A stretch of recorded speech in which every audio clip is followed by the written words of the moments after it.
Good morning. Let's get straight to markets. Take a look at the impact for the indices. Factual. Succinct. All you need to know before your trading day starts. Subscribe to our newsletter, CNBC's Daily Open.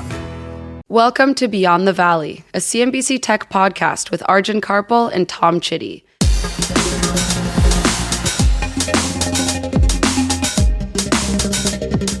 Beyond the Valley. The 13th arrondissement in Paris is home to a thriving nightlife scene and the city's principal Asian community. If you like Chinese or Vietnamese food, then you'll be happy here. It also happens to be home to Station F, the world's largest startup campus. Brimming with entrepreneurs and around 1,000 startup companies, it embodies France's exciting tech industry. In the second installment of our look at Europe's leading tech hubs, we're in Paris to speak to the head of Station F about how the country brushed off its reputation as being anti-tech, the success of its AI companies, and the political and regulatory challenges it may face. Beyond the Valley.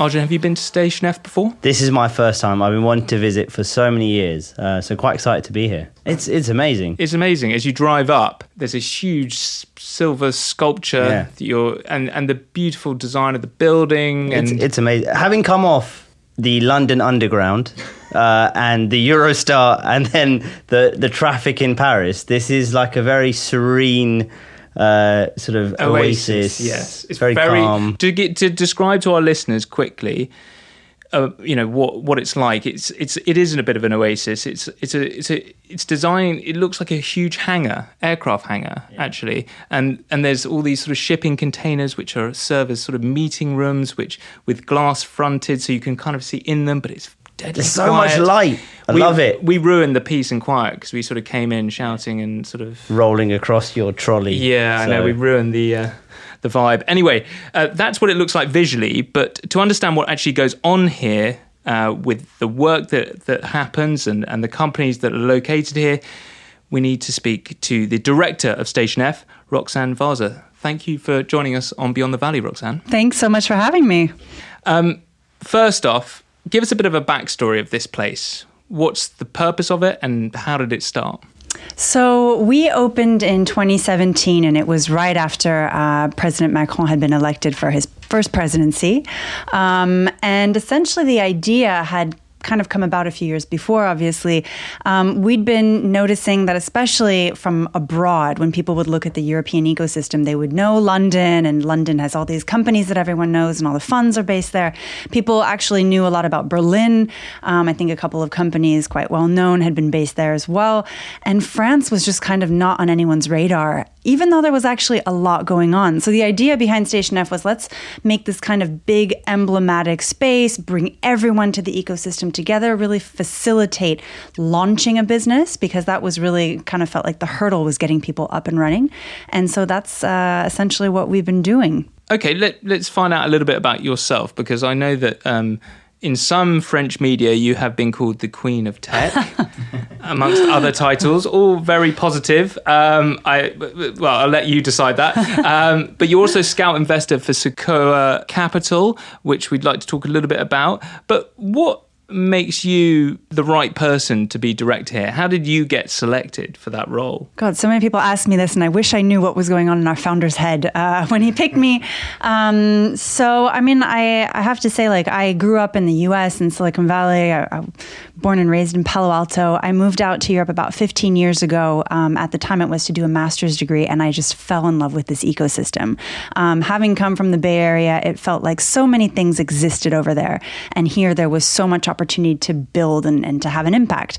So what makes me the right person for this role? Probably, I would say, maybe just my connection to the startup ecosystem, the international startup ecosystem. I think also, if you look at maybe people who don't know our founder, his name is Xavier Niel, and he's got a big telecoms company in France, and he's launched so many projects that have just powered this ecosystem. But if you look at the other projects that he's done, he tends to gravitate towards people that would be what he calls less formatted, young, and maybe not too influenced by a large corporate career. And that was very much my case when I came into this role. And maybe also the fact that I have a bit of an international female profile is a bit appealing for today's ecosystem that needs to kind of consider diversity. Okay, but just I'll hold you there for 1 second. Yeah. But sorry, you were so excited. Ready. Before we get into it, the meat of the episode, I've got to do a bit of housekeeping. So if you'd like to keep up to date on the world of tech, then the best place to start is the Beyond the Valley weekly newsletter, packed with the best international tech stories from CNBC. You can subscribe by heading to cnbc.com/Beyond the Valley. Click on the subscribe button and it will drop in your inbox every Friday. And if you want to contact Arjun and I or have a question about a past episode, then email us at beyondthevalley@cnbc.com. Now, before we get back to it, we have, of course, got to do Stat of the Week. Have you heard about Stat of the Week? I have not. Should I be nervous? Yeah, you should. You very much should. I get nervous every week when we have to play it. It's a game we play where Arjun has a stat which he's thought about extensively in the lead up to this episode, and it refers to what we're going to be talking about. It usually today. Relates to the episode. Yeah, actually, there have been a few occasions where it's completely random, and I'm just sort of stumped. But he will just give us a stat, and you and I are going to go head to head, and whoever gets it right or closest to or what it refers to, then we win. But I do have a quick question, which I've asked all of our guests on this mini series that we've done. As in, I've asked one of our guests. We've only done one episode so far. But it's an easy question. So if you could rank Europe's tech hubs, what would be your top 3? That's almost mean. I mean, I lived in both Paris and London, and I feel like those are no-brainers. So can I start with those two? The third one, I think, is actually really hard. So every year in the summer, I take my entire team to a new ecosystem. We've been to Amsterdam. We went to Berlin. This year, we're going to Lisbon. And I feel like I don't know enough hubs to really have a fair point of view, but I'm really excited about Lisbon, actually. Know the mayor of Lisbon pretty well, have been hearing really positive things. And I feel like we've also got a very interesting French entrepreneur expat community that's growing there. So that's an ecosystem I'm pretty excited about. Okay, but just to push you, which would be number 1? Paris. What do you mean you're pushing me? That was an easy answer. Okay, very good. Okay, Arjun, I'll let you take it away. Stat of the week? Yep. $2.29 billion US. That's the... It's okay, though. We guess at the end. Okay. So you got a bit of time to think. 2.29 billion US. Sometimes I accidentally release the number during the show. Yeah, he often does that. Slips quite out. often. He'll say the number because it's referring to what we're talking about. Yeah, just to test if Tom's even so listening. Mainly. Zoned out, just glazed over. Okay, right, let's get into it. Arjun, you had a question. Well, I wanted to start with the sort of concept of Station F, because we always talk about these ecosystems around Europe. And, you know, if you go to London, traditionally it was sort of the East End of London around Old Street Roundabout that had these hubs, Shoreditch, and then sort of expanded. But there were these sort of pockets in many cities where these kind of startups, investors perhaps gathered. Is the idea almost to just create this single giant hub where you don't need to have these kind of disparate parts of cities? I know they're single cities, but some of them are still big. One end to the other can take a bit of time. So is that really the idea behind Station F? You know, I think at the time that was the idea, because we thought this is so big, 1,000 companies, that's going to be the whole ecosystem. But actually what we've seen is that even today, Station F is really not even that big anymore, given how big the whole ecosystem is. So we're really, I think, in terms of early stage and getting started, this is where you come. And then there's different pockets, as you said, for kind of later stage and growth stage companies within Paris.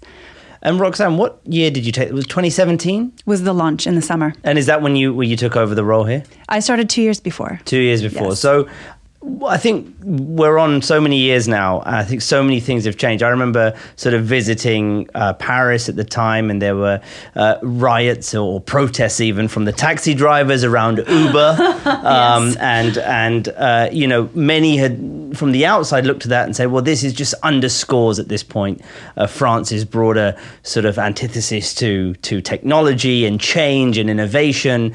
And that was kind of the outside view of a lot of what was happening. Those protests underscored some of that feeling. What's changed since then in France and Paris in particular around technology? I mean, so much has changed. It feels literally like a 180-degree flip. When we started Station F, it was more like almost a running joke. Are there really 1,000 companies in France to fill this space? Like, are you guys even sure about what you're doing?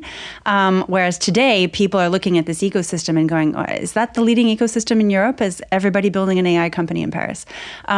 Which I just think is just not something that we would have imagined so long ago. So a lot of things has changed. I have to say the government has definitely played a very active role, and they have known which steps to take and taken the right ones, because government can also sometimes overstep and try to do things that doesn't make sense for the government to do. And then I also just think culturally, we've really been through a huge transformation. I think maybe in part powered by Station F, but we're not the only players in that space. And it kind of made entrepreneurship cool. It made it possible for a lot of people that just were almost ashamed to tell their families, I did this degree and now I'm going to start a business. And so what would you say are some of the core strengths at the moment of the French technology scene? I know the university kind of path has been quite strong with some of those technical universities. There's also, I guess, people having been experienced in some of the big US tech giants as well. So where are the core strengths in France right now? I would say, like, in terms of infrastructure, we're up there with any leading tech ecosystem. I mean, places like Station F, we have all the university programs you would possibly need, all the resources that tangible resources to build a company. I think the talent is the piece that we've kind of cracked a little bit over these last few years with international talent now coming here. The French government made the visas a lot easier to get a hold of. And we're also just seeing, I think, with the global, maybe geopolitical shift, people are looking less towards the US, maybe less towards traditional ecosystems, and now coming here. So I think that has played definitely a huge role. And then in terms of funding, it used to be impossible to get the tier 1 funds on your cap table being based in Paris. Now they're here every week. So and by the same token, the challenges that France, Paris, Station F has, are they the same as any European tech hub, or are there any particular ones that you've found here? Well, I do think, it's not an English-speaking market. So I think if you compare working in Paris to working with London, I think people who are looking, for example, for bilingual schools or for doctors that would be very comfortable in English, like there's just little things like that I think are maybe still not where they could be.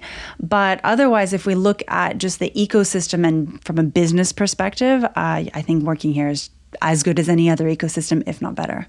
I remember one of the complaints a few years ago were things like labor laws. The startup founders were really kind of not happy with. They were too rigid, too strict. Have some of those sort of teething issues in the early stages of founding startups in France changed at all? 100%. I would say 100%. I'd say almost the labor law, when people bring that up now, I almost feel like, okay, you haven't caught up to speed with where we are today. There's definitely a lot of ways to get around the hurdles. You can't compare, obviously, what we have in France with what happens, for example, in the US, with how easy it is to hire and fire. They're just different markets, but it's no longer creating the headlines that we were seeing 10 years ago of, impossible to fire the teams and things like that. Ambition to me is about doing better. I think ambition creates a pathway. The best advice I can give to someone starting off a career is don't have a career, have lots of careers, try loads of different things. Talk to people and put your ambition out there. I don't feel that I've hit peak ambition because it's a learning journey. CNBC is where ambition meets opportunity. What does living ambitiously mean to you? Hear it from our CNBC anchors, reporters, and global business leaders on CNBC.com. When we talk about the US, obviously a lot of the European markets are always facing the challenge of US big tech, wanting to get into these markets and, flex their muscles, if you will. How much do you worry about that? Is that something that keeps you up at night? Big tech coming here. US big tech. Not at all, because they're all Station F partners. You can see their logos behind me. So no, we have, and I think this is an ecosystem that wants to work with international leaders.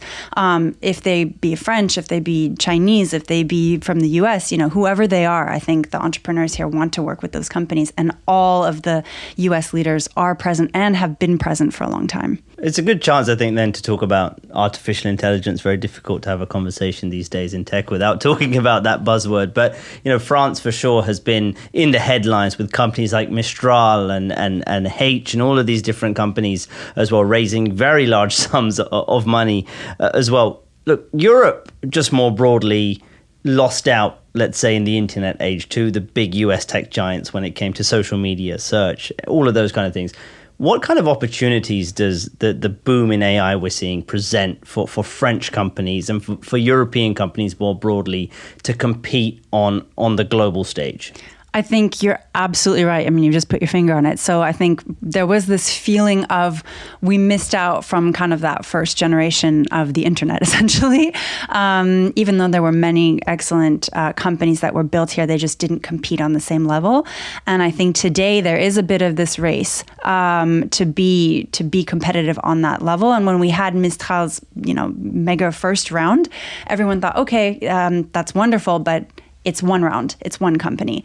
And today we've had Poolside, who's also, come over from the US. We just had H, and now people are starting to wonder, is this a trend? Is this something we can actually really build into our ecosystem long term? And I think the answer is potentially yes. I think to Tom's point, though, as well, about the sort of influence of the US tech giants, one of the interesting things has been how involved they've been very early on in these companies. The likes of Mistral getting backing from Microsoft and some of the other large tech giants. There is, I remember I was at Viva Tech just a few weeks ago. French Finance Minister Bruno Le Maire was there, and I asked him, are you concerned even still about the influence potentially as Europe tries to really grow its homegrown technology companies in the world of AI, about the sort of role of the US tech giants? And I think his was one of, there needs to be a balance. We're happy to sort of have them here, but we also need to champion our own homegrown tech. So how do you, as you see this kind of, and again, we're still very early stage, but as you see this developing, how is that balance needed to be struck? I think it's a balance that needs to be, it's interesting because here we're talking about countries and almost there's a level of like sovereignty that's probably involved in that discussion. But I also think just from let's imagine that everybody wants to team up with some of these big players. We also want to avoid having them have so much power that they can dictate tomorrow's innovations. And so I think these are probably topics. France will be the next country that will host the next AI summit in February of 2025. And I think these are going to be very, very key topics. But I do think there's a very clear sovereignty angle that should be a concern for many governments. When we talk about governments and countries, France is facing an upcoming election. Are you concerned about where, you might be in 6 months' time? Very, very clearly a lot could change. I think more will change when we have the next presidential election. So clearly my mind was there, but we could see things change ahead of time. I don't think they'll be as dramatic. Hopefully, it could go down to not having a minister for digital. Things like that could just be completely deprioritized, which is essentially what has been helping us move things forward in France. So things could be, they could change very dramatically. But a lot of people are quite confident that will not change. It will maybe be more on a policy level, and it may take more months and weeks to see actually the action. So, I have to say, we're trying to be as positive as we can.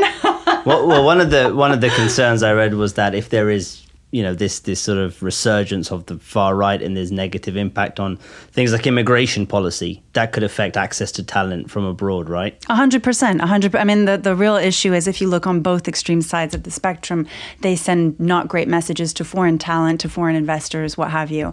So I think those are the risks, but there's also people who feel that, maybe it will go so poorly that in the next upcoming election, things will go back to where they should be. So there may be a silver lining in both cases. But yes, I do think in the case that we have both extreme sides, one or the other, win, it will not be as good as we are today. It's very clear. You mentioned the sort of push from the French government, particularly under Macron and his government, to boost the French tech scene as well.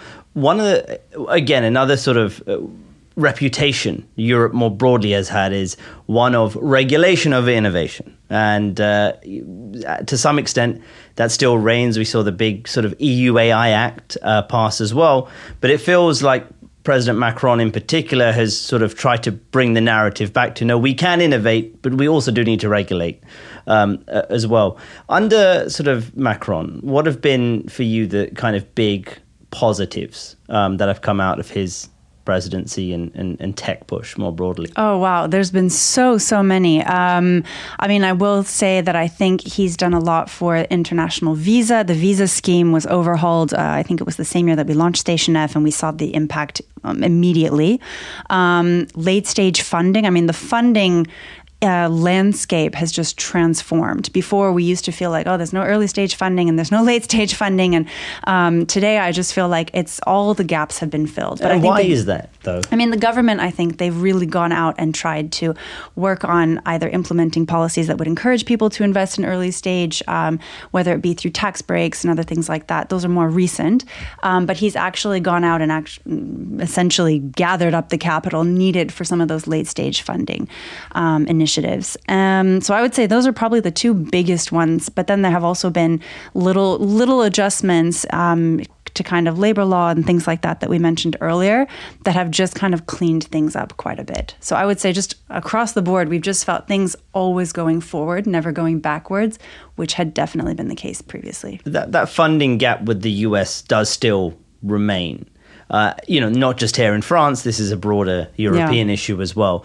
Where do you see the sort of next steps required to close that gap further? Oh, wow. That's a really good question. So I do think we still have late stage funding issues. We're not at the amounts or even the number of rounds that we should be, maybe even with regards to building those companies. So I would say late stage is still a big thing, but I think the real piece that we have to crack in Europe across the board is exits. And I'm sure you've heard this many times before, but I think we can definitely do a lot to encourage more of an acquisition culture in Europe with our European corporates, which seem quite absent, actually, if you compare with all the Americans that come over and want to acquire companies. The IPO market is really where I don't know how you fix it.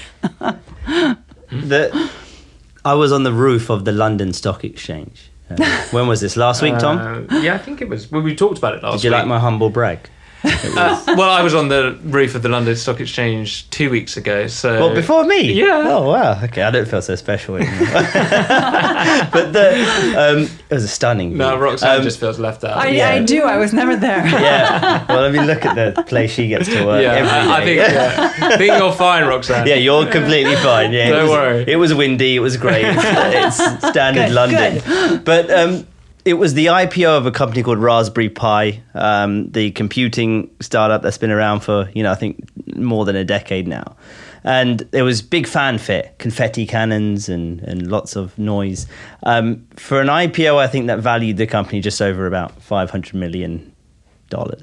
And I think that really underscores the issues with the market at the moment, or the concerns about the market, that even for such a small or relatively small IPO in the tech world, there was a lot of excitement because it just hasn't been those exits on the IPO front. And I think in London in particular, there's lots of issues around things like founder shares and dual class share structures and all of these various things which need to be reformed and moving, and access to some of these startups in the earlier stages from pension funds and other areas. Are those similar issues prevalent here in France? 100%. And I would say probably we also have just, how can I say this? The market just doesn't exist. So I think when it comes to listing a technology company, people just automatically assume, we have had some here. I shouldn't say we haven't, because a few years ago we had quite a few, 2 or 3.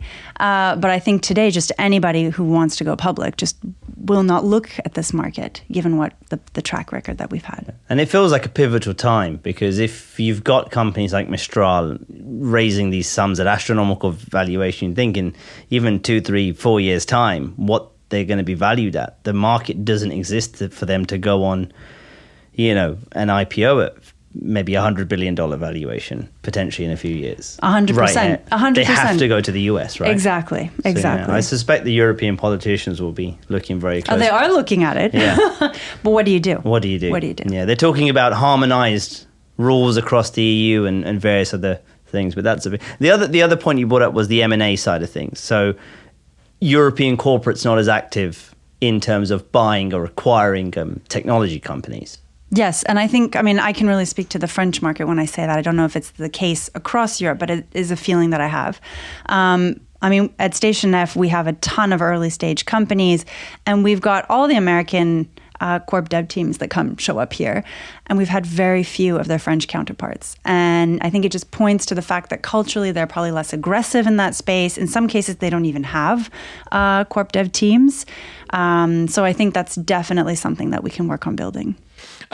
Just to bring it back to the sort of what we talked about right at the top, with where sort of Paris and France is as a tech hub. What do you see as the future for Station F? And are you focused on kind of what's happening elsewhere and making sure you're still leading in those areas? Or do you very much look at yourself and just worry about you? How do you see the next sort of couple of years panning out? Well, as I mentioned, we have this looming election. I might mention it as well. In a few weeks. I think it's a balance, because we definitely look abroad and we get inspired by a lot of what's happening elsewhere, and we try to sometimes look at those ideas and do they work locally. But Station F was actually really built for local demand, local needs. So a lot of people have asked us, did you essentially cut and paste something that existed elsewhere? Absolutely not.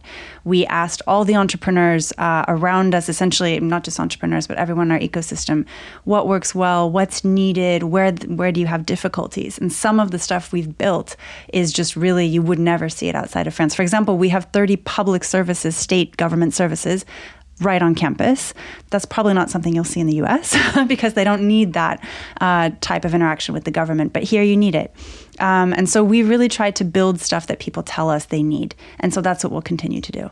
Has the profile of startups in here changed as the kind of tech trends have changed, whether it's the crypto boom into the AI boom and Very what's good happened? question. Yeah, we actually refresh everything on a yearly basis. So 2 years ago, we launched our crypto or Web3 program. Last year, we did quantum computing, 2 AI programs. I think this year we'll continue to see AI.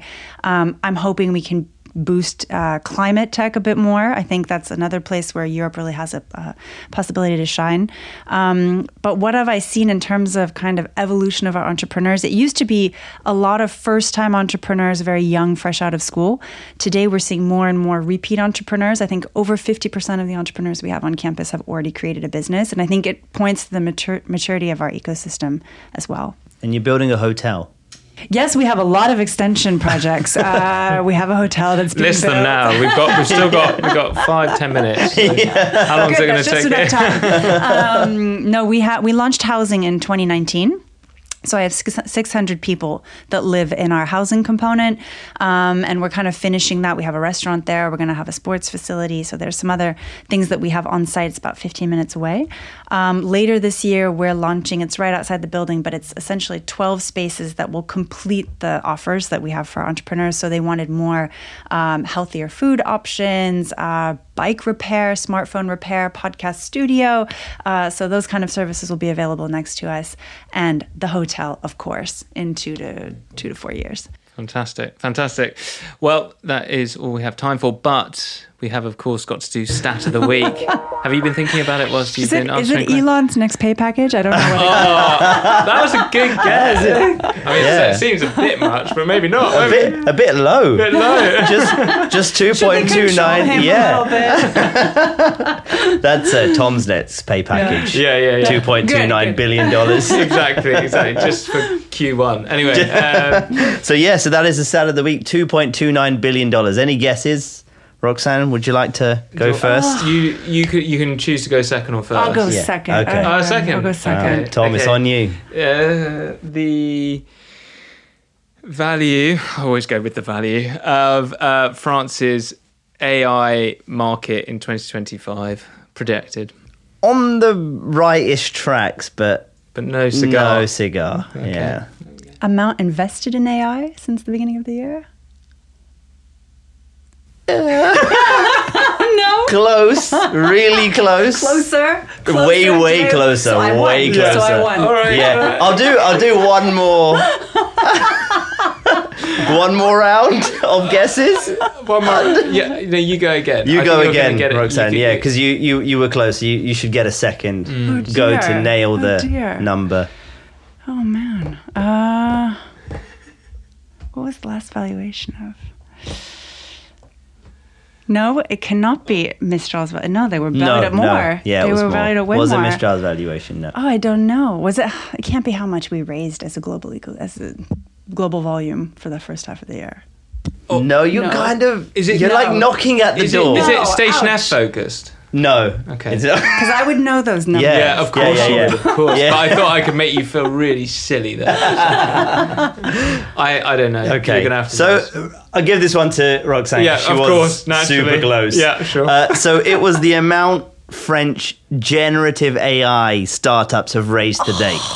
So this is to date. Yeah, so this is all the So that's not, so that's far. not the first half of the it's year. not the first half of the year. It's just, I mean, they've been raising for just over a year now, really. So 2.29 billion. That's obviously Mistral and Yes. Hugging Face and Yes, you're right. You're right. H. And Yeah. so that's all there so far. So that's quite astronomical. A few other fun stats.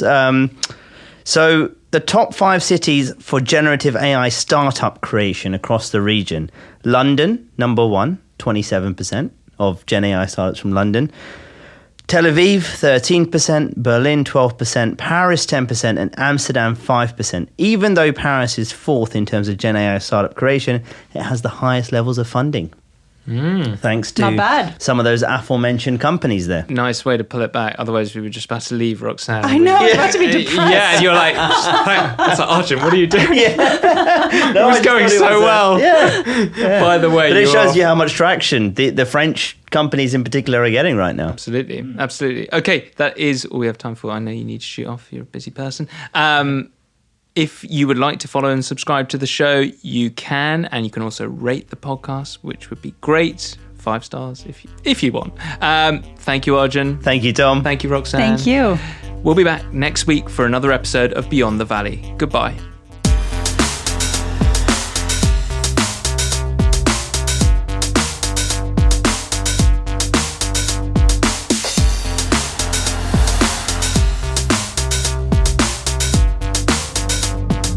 Beyond the Valley.